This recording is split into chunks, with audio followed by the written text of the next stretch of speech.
Hello दोस्तों, जैसा कि आप सबको मालूम हो ही चुका होगा कि स्टार मार्शल गॉड टेक्निक का सीजन 2 आ ही चुका है। इसलिए हम भी इस अमेजिंग सीरीज को अपने इस चैनल पर एक्सप्लेन करेंगे। लेकिन आप में से अगर किसी ने सीजन 1 नहीं देखा तो उनके लिए मैं एक छोटा सा रिकैप बता देता हूँ। दरअसल सीजन 1 में हमें जिंग यू की कहानी बताई जाती है, जो कि एक छोटे क्लैन यानी किंग यू से बिलोंग करता था। किंग यू क्लैन वाले लोगों को सारे क्लैन मिलकर बहुत ही बुरी तरीके से ट्रीट करते थे। यहाँ तक कि डार्क मून फैमिली तो उन्हें अपना गुलाम समझती थी और वो इन पर राज करती रहती थी, जब तक इन लोगों ने उनके खिलाफ आवाज नहीं उठाई। यहाँ सीजन 1 में हमने देखा था कि जिंग यू अपने क्लैन से निकलकर एक एकेडमी में मार्शल आर्ट प्रैक्टिस करने के लिए जाता है, जहाँ वो दिन रात लगाकर इतनी ज्यादा मेहनत करता है कि उसकी पावर्स काफी ज्यादा बढ़ गई थी और इसी वजह से उसके खिलाफ कोई भी खड़ा नहीं हो पा रहा था। फिर जिंग यू डिसाइड करता है कि वो अपने क्लैन वापस आकर अपने क्लैन की इज्जत दोबारा से बहाल करेगा और इसी वजह से वो डार्क मून फैमिली के खिलाफ खड़ा हो जाता है, क्योंकि वो लोग उसके क्लैन वाले लोगों को बहुत ही ज्यादा परेशान कर रहे थे। यहाँ इस अमेजिंग जर्नी में हमने देखा था कि जिंग यू ने अपने रास्ते में कई सारे नए दोस्त भी बना लिए थे, जो कि हर मुश्किल में उसके साथ खड़े होते हैं। तो चलो अब सीजन 2 के एपिसोड 1 को एक्सप्लेन करते हैं और आगे मैं आपको धीरे धीरे साथ साथ सब कुछ समझाता भी रहूंगा।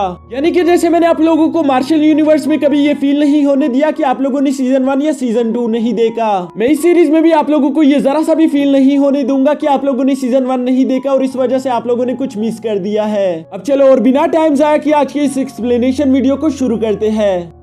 तो फर्स्ट एपिसोड शुरू होता है हमारे हीरो जिंग यू से, जो कि एक अजीब पर बहुत ज्यादा खूबसूरत जगह में खड़ा हुआ था। अभी अचानक उसके सामने एक बहुत बड़ा डोर आ जाता है, जिसको ओपन करके वो सीधा अंदर चला गया था। अंदर का सीन एक टेंपल की तरह दिखता है, जहाँ बहुत सारे ड्रैगन स्टैचूज भी पड़े हुए थे और साथ ही साथ हम देखते हैं कि उस टेंपल के बीच में एक वाटर पॉट पड़ा हुआ था, जिसके अंदर कुछ फ्लावर्स लगे हुए थे। जिंग यू जैसे ही उन फ्लावर्स को छूने की कोशिश करता है, तभी अचानक से उन पर आग लग जाती है, जिसके साथ ही हम देखते हैं कि जिंग यू की आंख भी नींद से खुल गई थी। यानी कि ये सब कुछ उसके ख्वाब में आ रहा था। वो नहीं जानता था कि आखिर इस ख्वाब का मतलब क्या है। अभी अचानक हम देखते हैं कि एक तरफ से जिंग यू के फादर बहुत ही तेजी के साथ उसको बुलाने के लिए आ रहे थे, जिनकी आवाज सुनते ही जिंग यू भी काफी ज्यादा डर गया था कि कहीं कुछ बुरा तो नहीं हो गया। इसलिए वो भी बड़ी तेजी के साथ अपने फादर की तरफ चला जाता है, जहाँ उसका फादर उसे बताता है कि क्लैन के मास्टर यानी तुम्हारे दादा तुम्हें बुला रहे हैं। यहाँ दूसरी तरफ हम डार्क मून क्लैन को देखते हैं, जिनका लीडर काफी ज्यादा गुस्से में दिखाई दे रहा था। वो गुस्से में अपने आदमियों पर भड़कते हुए कहता है कि आखिर जिंग यू फैमिली इतने ज्यादा लोगों को हायर कैसे कर पा रही है। उन लोगों के पास आखिर इतना ज्यादा पैसा कहां से आ गया कि वो इतने ज्यादा वॉरियर्स को हायर करके उन्हें पैसे दे रही है। जिस पर उसका एक सोल्जर जवाब देता है कि यहाँ की सबसे बड़े क्लैन की प्रिंसेस भी उन्हीं के साथ मौजूद है, तो हो सकता है कि वो इन सारे नए वॉरियर्स के लिए पैसे दे रही हो। ये बात सुनकर उस डार्क मून क्लैन के लीडर को काफी ज्यादा गुस्सा आ गया था। वो कहता है कि मैं अपनी आंखों के सामने ये सब होता हुआ नहीं देख सकता।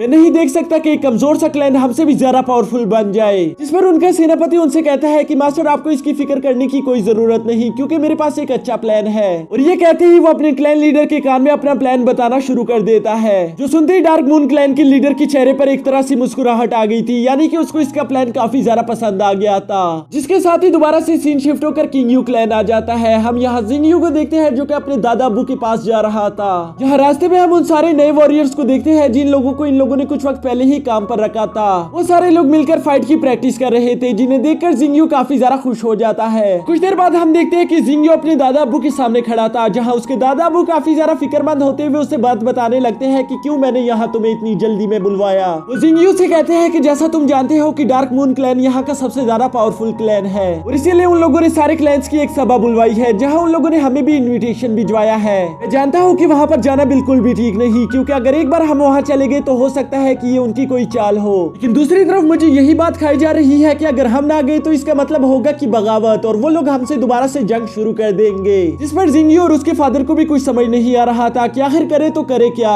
इसलिए अचानक से उसके दादा अबू खड़े होकर कहते हैं कि जिंग यू, यहाँ पर मैंने तुम्हें इसलिए बुलवाया ताकि मैं तुम्हें क्लैन की जिम्मेदारी दे सकूं। मैं वहाँ पर अकेले जाऊंगा, क्योंकि अगर वहाँ पर कोई ट्रैप हुआ तो मैं नहीं चाहता कि मेरा कोई भी साथी मारा जाए। इसलिए मैं चाहता हूँ कि अगर मुझे वहाँ पर कुछ हो जाए तो मेरे पीछे तुम क्लैन की जिम्मेदारी संभालो। उनकी ये बात सुनते ही जिंग यू थोड़ा सोचकर कहता है कि नहीं, ऐसा नहीं होगा, मैं भी आपके साथ जाऊंगा, क्योंकि हम यूं ही आपको किसी ट्रैप में फंसने नहीं देंगे। जिस पर उसके दादा अबू कहते हैं कि नहीं, ये बहुत ज्यादा खतरनाक है। जिंग यू उनकी ये बात सुनकर कहता है कि आप आखिर किस खतरे की बात कर रहे हैं। अब हमारी पावर पहले से कई ज्यादा बढ़ चुकी है और हमारे साथ आखिरकार व्हाइट फैंग भी है। व्हाइट फैंग का नाम सुनकर उसके दादा अबू हैरान हो जाते हैं कि कौन व्हाइट फैंग। जिस पर जिंग यू उन्हें बताता है कि मैं उसी व्हाइट वुल्फ की बात कर रहा हूँ, जो पिछले कुछ वक्त से हमारे साथ रह रहा है। दोस्तों, यहाँ पर मैं आपको बता दूं कि ये व्हाइट वुल्फ इन्हें कुछ वक्त पहले ही मिला था। ये कुछ दिनों पहले की कहानी है, जहाँ पर हम देखते हैं कि जिंग यू और वो प्रिंसेस एक जगह पर बेहोश हो गई थी। ये दोनों जब होश में आते तो इन दोनों के सामने वो व्हाइट वुल्फ भी खड़ा हुआ था। तभी से वो व्हाइट वुल्फ इन लोगों के साथ दोस्तों की तरह बिहेव कर रहा है, जैसे कि वो इन लोगों को बहुत ही पहले से जानता हो।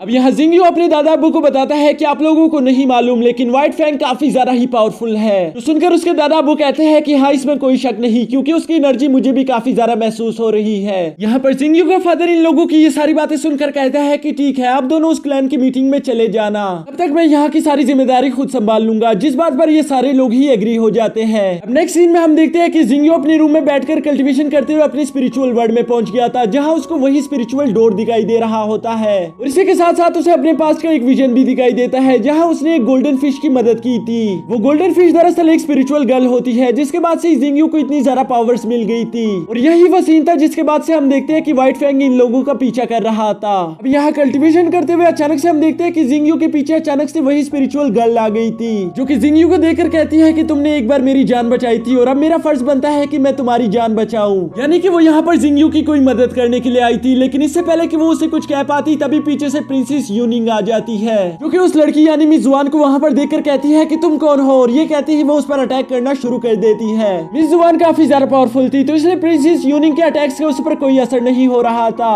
ये देखकर प्रिंसेस यूनिंग गुस्से में आकर अपना ड्रैगन फॉर्म एक्टिवेट कर लेती है, जिसके बाद उसकी पावर्स भी काफी ज्यादा बढ़ गई थी, जिसके साथ ही वो मिस जुआन पर लगातार अटैक्स करना शुरू कर देती है। लेकिन अब भी हम देखते हैं कि मिस जुआन पर उसके एक भी अटैक का असर नहीं हो रहा था, बल्कि मिस जुआन तो बहुत ही आसानी के साथ उनके सारे अटैक्स को ब्लॉक कर रही थी। ये देखकर प्रिंसेस यूनिंग कहती है कि इस लड़की की पावर्स काफी ज्यादा है, मैं इससे फाइट नहीं कर सकती, और इसीलिए वो फौरन से व्हाइट फैंग को आवाज लगा देती है, जिसके साथ ही वो उसको ऑर्डर देती है कि फौरन से उसे मार डालो। हम देखते हैं कि व्हाइट फैंग भी बहुत ही ज्यादा गुस्से के साथ फौरन से उस लड़की पर छलांग लगा देता है, जो देखकर मिस यूनिंग कहती है कि अब इससे जरा बचकर दिखाओ। वो काफी ज्यादा खुश हो रही थी कि अब हम जीत जाएंगे, लेकिन तभी अचानक से उसकी आंखें खुली की खुली ही रह जाती है कि व्हाइट फैंग उस लड़की पर अटैक नहीं कर रहा, बल्कि वो तो उसके साथ और भी ज्यादा प्यार से खेल रहा है, जो देखकर वो गुस्से से कहती है कि धोखेबाज, तुम तो मेरे साथ भी इतने प्यार से नहीं खेलते। यहाँ प्रिंसेस यूनिंग को कुछ समझ नहीं आ रहा था कि आखिर व्हाइट फैंग उस पर अटैक क्यों नहीं कर रहा, लेकिन इससे पहले कि उसे इस बात का जवाब मिल पाता, वो लड़की वहाँ से टेलीपोर्ट होकर चली जाती है। इसके बाद अचानक से प्रिंसेस यूनिंग को जिंगयू की याद आ जाती है, जिसे देखने के लिए वो फौरन से अंदर की तरफ भाग गई थी। जिंगयू की नब्ज चेक करते हुए हैरानी के साथ कहती है कि ये तो अभी भी जिंदा है, लेकिन आखिर इसे उस लड़की के बारे में मालूम क्यों नहीं हुआ। यहाँ जिंगयू भी अचानक से होश में आकर उससे कहता है कि क्या तुम अपना हाथ मेरे नाक से दूर हटाने की जहमत करोगी।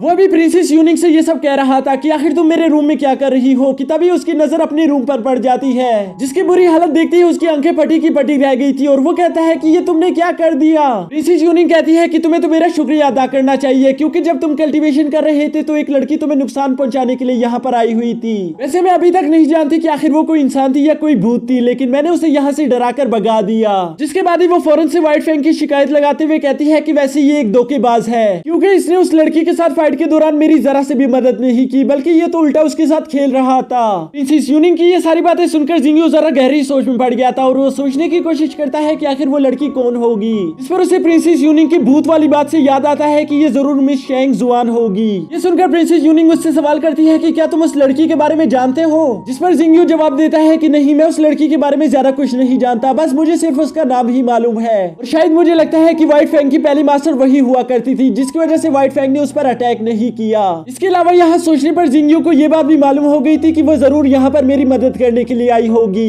लेकिन उसकी मुलाकात मुझसे पहले प्रिंसेस यूनिंग से हो गई, जिसकी वजह से उसे यहाँ से जाना पड़ा होगा। ये सब सोचने के बाद वो कहता है कि शायद मुझे उससे मुलाकात करने के लिए दोबारा से खुद ही जाना होगा। जिसके बाद वो अचानक प्रिंसेस यूनिंग से भी एक सवाल करता है कि क्या तुम मेरे लिए एक काम करोगी। ये सुनकर प्रिंसेस यूनिंग उससे कहती है कि हाँ, मैं तुम्हारे लिए कुछ भी करने के लिए तैयार हूँ। जिंगयू उससे कहता है कि डार्क मून क्लैन ने सारे क्लैंस की एक मीटिंग बुलवाई है, जहाँ मुझे लगता है कि उन लोगों ने हमारे लिए कोई ट्रैप बिछवाया होगा। वहाँ अकेले जाना काफी ज्यादा खतरनाक है, इसलिए मैं चाहता हूँ कि तुम भी हमारे साथ जाओ, ताकि जरूरत पड़ने पर तुम हमारी मदद कर सको। ये करते साथ ही हम देखते हैं कि जिंगयू ने प्रिंसेस यूनिंग के थोड़े से बाल खराब थे, वो ठीक करने के लिए उसके चेहरे पर हाथ लगा दिया था, जिसके होते ही प्रिंसेस यूनिंग शर्माने लगी थी और उसके आसपास हर्ट्स बनने लगे थे। यानी कि प्रिंसेस यूनिंग जिंगयू से काफी ज्यादा प्यार करती है, तो इसलिए वो उसके लिए हाँ कर देती है कि मैं तुम्हारे साथ चलूंगी। तो सुनते ही जिंगयू वहाँ से बाहर की तरफ रवाना हो गया था। यहाँ पीछे से प्रिंसेस यूनिंग भी बड़ी तेजी से उसके पीछे भागते हुए उसका हाथ पकड़ लेती है, जिस पर जिंगयू से कहता है कि कम ऑन, ऐसा मत करो, सब लोग हमें देख रहे हैं, पता नहीं वो हमारे बारे में क्या सोचेंगे। लेकिन प्रिंसेस यूनिंग को इससे कोई फर्क नहीं पड़ता, और इसी के साथ हमारा ये एपिसोड भी खत्म हो जाता है। तो दोस्तों, इसके यहाँ तक मैंने फर्स्ट 2 एपिसोड्स को एक्सप्लेन कर दिया। इसके 3 और 4 एपिसोड्स को मैं आज शाम तक ही एक्सप्लेन करके अपने इसी चैनल पर अपलोड कर दूंगा। तो शाम 6 बजे से पहले आप लोग मेरे चैनल पर एक बार विजिट जरूर करना। हो सकता है कि आप लोगों को वो वीडियो भी मिल जाए जो के देखने में यकीनन बहुत ज्यादा मजेदार होगी।